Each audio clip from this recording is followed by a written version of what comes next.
Assalamualaikum warahmatullahi wabarakatuh. Kembali lagi di channel saya Fembi Barbershop. Kali ini saya akan memberikan cara supaya kalian itu saat membuka pangkas rambut, kalian mendapat banyak pelanggan dan pelanggan itu bisa kembali lagi ya teman-teman ya. Karena walaupun kita itu mendapatkan pelanggan ya teman, biasanya mendapatkan pelanggan itu mudah misalnya teman-teman ya, tapi untuk membuat pelanggan kita itu kembali lagi itu gimana caranya, itu yang susah teman-teman. Kira-kira gimana caranya? Langsung saja ya, tonton terus sampai habis. Dan caranya yaitu yang pertama, kita harus mempunyai skill ya teman-teman. Jadi yang utama itu kita harus mempunyai skill itu apa teman-teman? Kita itu harus bisa memangkas rambut ya. Dan yang kedua, kita itu harus mempunyai attitude yang baik teman-teman ya. Jadi perlu kalian garis bawahi ya teman-teman ya. Karena etika tersendiri kepada pelanggan kita itu membuat si pelanggan itu nyaman terhadap kita dan terhadap tempat kita itu, bisa si customer itu bisa senang dan bisa ingin kembali lagi ya teman-teman ya. Jadi seperti itu.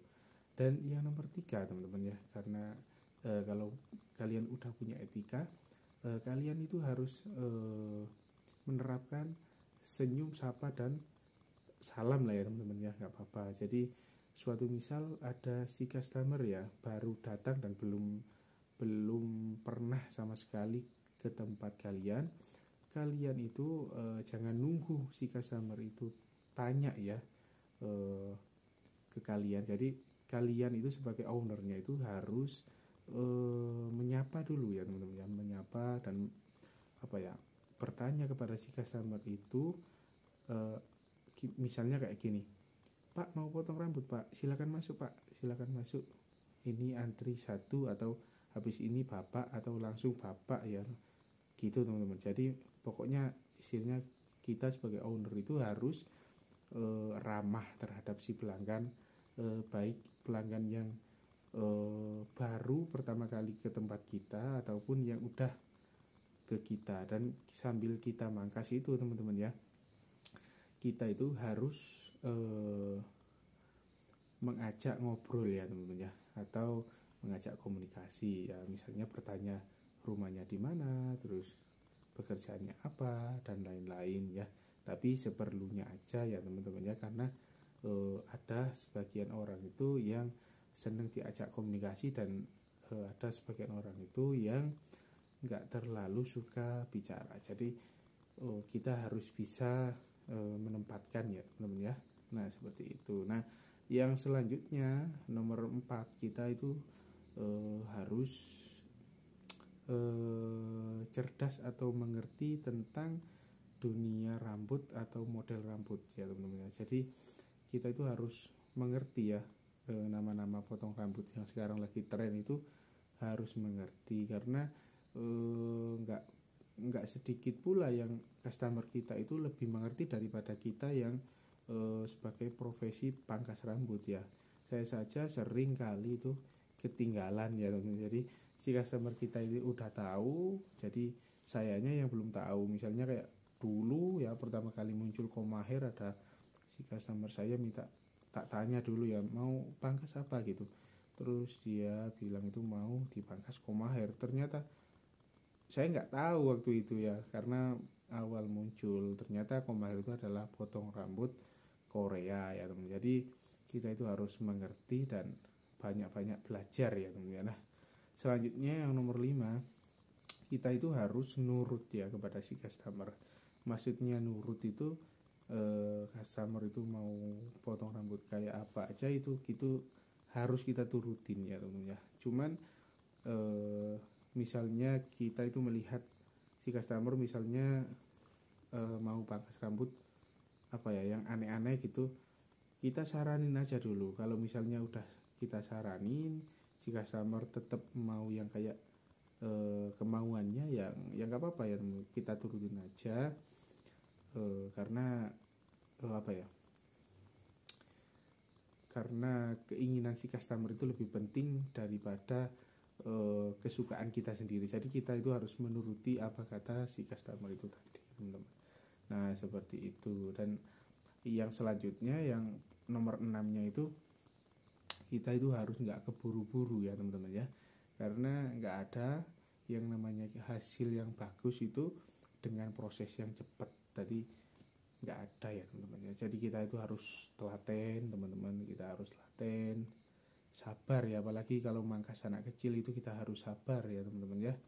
Dan kita itu harus apa ya, kita itu harus menjaga omongan kita, karena sedikit saja kita salah omong itu bisa fatal ya teman-teman ya. Bisa pelanggan kita yang udah mau datang ke kita itu setelah pulang nanti kalau rambutnya udah panjang lagi itu mau balik ke kita lagi itu kalau udah sakit hati, itu udah nggak mau biasanya teman-teman, jadi udah nggak enak.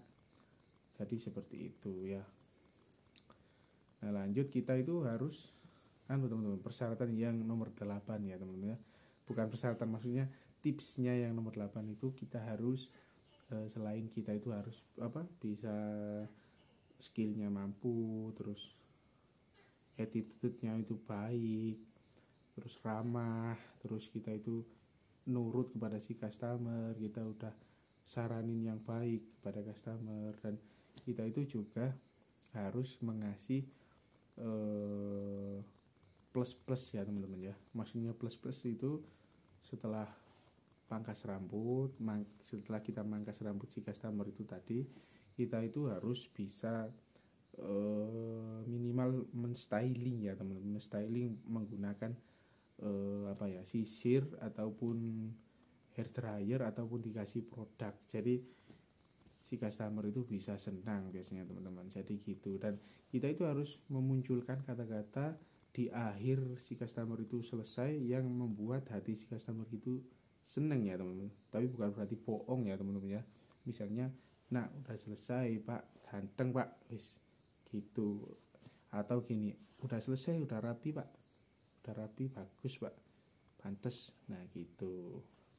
Jadi seperti itu ya teman-teman ya. Jadi kalau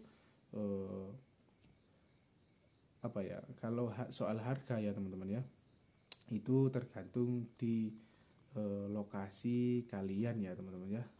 Tergantung di lokasi kalian, di sekitar kalian itu ekonominya itu menengah ke bawah atau menengah ke atas, ataupun kalian itu punya target pasar yang berbeda-beda. Kalau misalnya target pasar teman-teman itu target yang ekonominya itu menengah ke atas, jadi kalian itu harus menerapkan potong rambut yang agak premium ya teman-teman. Jadi seperti kursinya itu harus bagus, skill kalian itu juga harus bagus, fasilitas yang kalian berikan dan semua ya fasilitasnya itu harus bagus ya teman-teman. Jadi kalau misalnya, dan durasi potongnya, kalau target pasar kalian menengah ke atas itu durasi potongnya biasanya nggak boleh cepet-cepet, karena kita itu harus detail ya. Jadi seperti itu. Kalau target pasar kalian itu menengah ke bawah, itu biasanya kan murah ya teman-teman ya. Kita menerapkan tarif yang murah, jadi kita itu harus usahakan tetap rapi, motongnya tetap rapi, cuman durasinya ya agak disesuaikan lah ya sama durasi potongnya. Jadi harganya segitu misalnya, durasinya juga ya seperti itulah ya teman-teman ya. Nggak boleh terlalu lama-lama, karena kita sebagai owner atau tukang potong atau tukang pangkas itu kan juga butuh uang, karena ada keluarga, supaya ekonomi kita tetap lancar. Jadi gitu. Semoga bermanfaat ya teman-teman ya. Bila ada yang mau ditanyakan silakan bertanya. Semoga video dari saya ini bisa teman-teman semua terapkan di barbershop atau pangkas rambut kalian. Terima kasih. Wassalamualaikum warahmatullahi wabarakatuh. See you, bye bye.